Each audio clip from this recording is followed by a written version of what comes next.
سبحان الذي أسرى بعبده ليلا من المسجد الحرام إلى المسجد الأقصى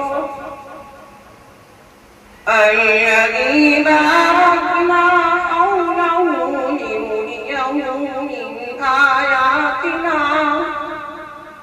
إنه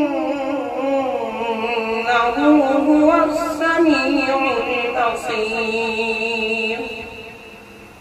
وآتينا موسى الكتاب وجعلناه هدى لبني إسرائيل ألا تتخذوا من دوني وكيلا ذرية من حملنا مع نوح إنه كان عبدا شكورا. وقضينا إلى بني إسرائيل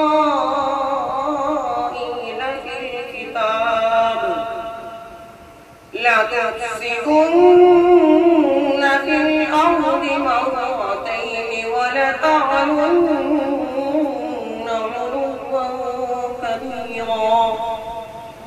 فإذا جاء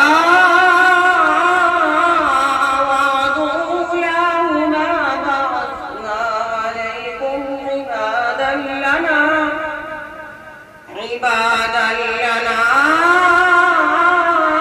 أولي بأس شديد فجاسوا خلال الديار وكان وعدا مفعولا. صدق الله العظيم.